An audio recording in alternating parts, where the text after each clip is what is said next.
fait le reportage. On ne peut pas tirer là.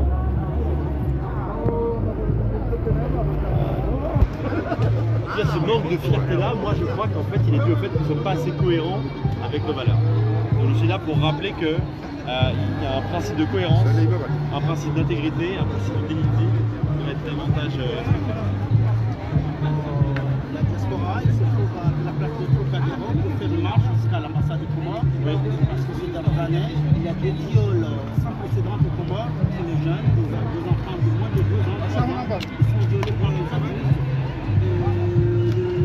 Le drame, c'est quoi? C'est qu'en fait, ces personnes-là, lorsqu'ils sont rattrapés par la gendarmerie, ou les autres jugés d'une manière équitable des actes qu'ils ont faits, c'est au contraire, c'est le juge, le procureur. Voilà, l'État, il favorise les violeurs. Donc c'est pourquoi que les Comoriens sont là pour marcher jusqu'à l'ambassade pour montrer leur mécontentement à cette situation. Est-ce que vous êtes là pour soutenir les Comoriens qui font cet acte ou bien vous constatez les Comoriens qui font ça?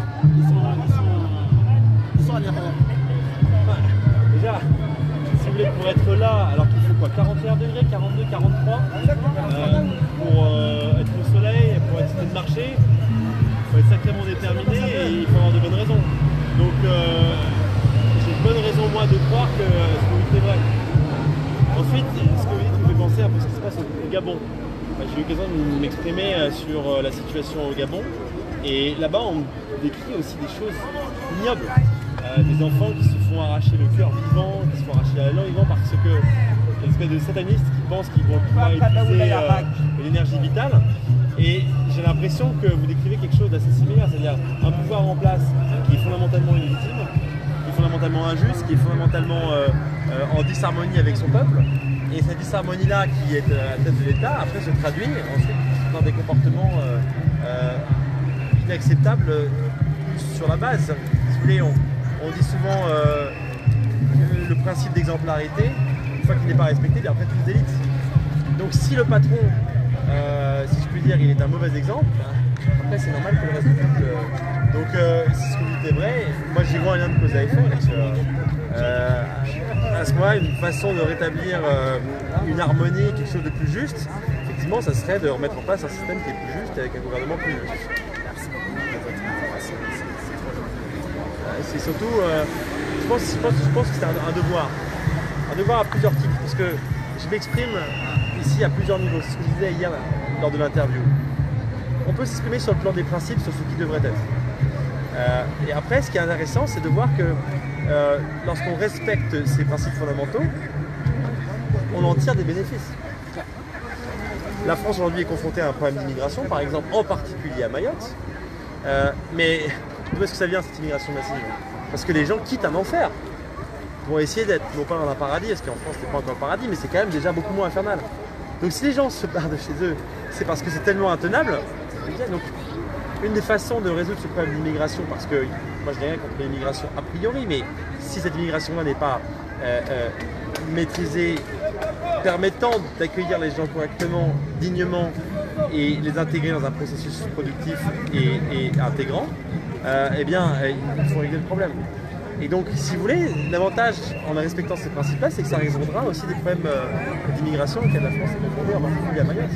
Justement, j'avais une question très importante à vous poser parce que je l'avais oublié.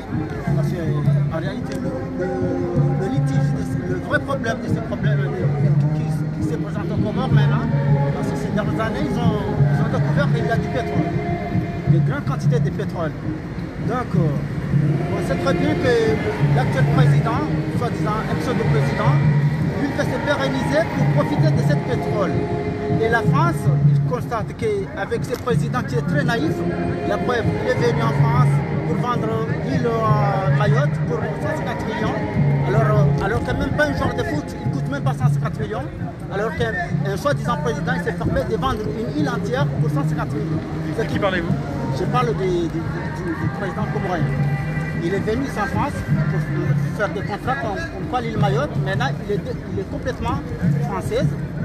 En contrepartie, il va recevoir un chèque de 150 millions d'État comorien. Donc, vous acceptez ça. 150 millions pour une île entière. Donc, maintenant, il a le pétrole qui est là. Voilà. Il y a une grande quantité de pétrole qui se trouve au Comores.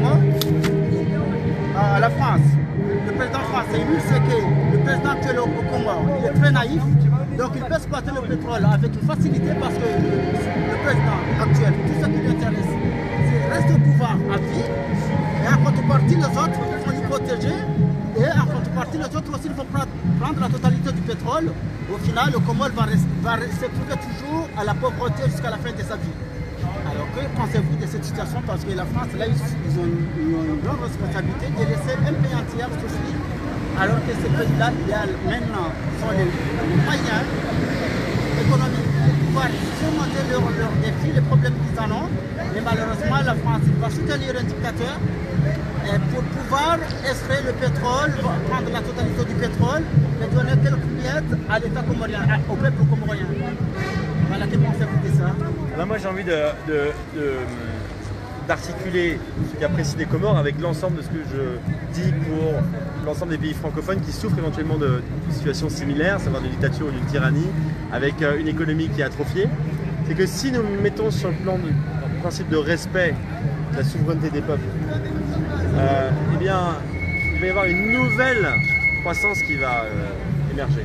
C'est-à-dire qu'une fois que le peuple n'est plus opprimé et que le processus de croissance individuelle se met en place et puis collective, à ce moment-là, il y a une nouvelle prospérité qui arrive. Et donc, si actuellement nous nous livrons à cette stratégie qui est délétère et qui cause beaucoup de souffrance, j'ai envie de dire à ceux qui croient que en allant sur une logique de soutenir plutôt des personnes plus démocrates, que ça serait perdre de l'influence et de l'argent et des intérêts, j'ai envie de leur dire, soutenez plutôt les démocrates qui respectent le peuple, qui va faire que le peuple va être heureux, qui va être prospère, parce que nous allons entretenir des relations amicales avec eux et on nous rendra d'une façon ou d'une autre. Les Américains, ils n'exercent pas une tyrannie sur nous, ils n'ont pas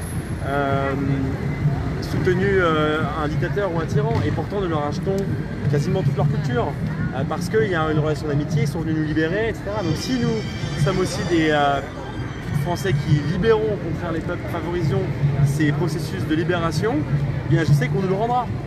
Donc que nous nous plaçons sur le plan de la morale, des principes, que nous nous plaçons sur le plan de l'intérêt stratégique, nous avons tout intérêt à soutenir des personnes qui sont démocrates et qui favorisent le développement démocratique et donc économique d'un pays. D'accord, c'est trop gentil de votre part. Je crois que le PSNL va vous soutenir pour les élections prochaines. Merci beaucoup. J'aurai une très bonne électorat. En tout cas, moi je ne suis pas là pour... Donc soyez là pour soutenir le peuple comorien qui souffre de l'extérieur et de l'intérieur, pour montrer votre mécontentement et vous aurez une très bonne réponse à l'égard du peuple comorien dans les prochaines élections. J'ai envie de dire, là vous parlez au futur, le futur n'existe pas. Et les promesses n'engagent que ceux qui y croient. Donc moi je suis dans une campagne qui n'est pas dans la promesse mais qui est dans la preuve. Et c'est pour ça que je suis là aujourd'hui, en chair et en os si je puis dire, que je me mouille, hein, parce que autour de moi on me dit attention. Et puis vous savez aujourd'hui, voilà, on peut mettre des suragages partout, moi je peux disparaître demain comme par enchantement, et c'est vrai, je ne vais pas dramatiser la situation, mais vous prenez tous des risques, on prend tous des risques, et je suis là pour montrer que je prends des risques, mais j'ai fait une école de commerce, j'ai fait études de finance, il y a beaucoup de financiers, aujourd'hui c'est la finance qui gouverne le monde, je sais que prendre un risque, c'est la façon aussi d'avoir des récompenses. Donc je prends des risques aujourd'hui, mais je suis convaincu que aussi le temps est venu en fait. Le temps est venu pour que vraiment une démocratie réelle, profonde, complète, s'établisse dans ces pays-là. Parce qu'avec les réseaux sociaux, avec les informations qui circulent, ces choses-là ne sont plus acceptables. Merci beaucoup. Je n'ai pas d'autres questions. Merci. Merci bien. Vous êtes comorien aussi Je suis comorien, ouais, je viens de l'île Mayotte aussi. Ah, d'accord. Je suis parti avant, j'étais à Mayotte. Donc, je suis là. Alexis, c'est Jamila. Bonjour, On Jamila. a correspondu. Oui, dis-le. On se capte. Je D'accord. vous joins, regardez. C'est avec vous. On se capte parce que tu m'as plu. Et puis, il faut qu'on se voit, qu'on s'organise, comment on va travailler. D'accord.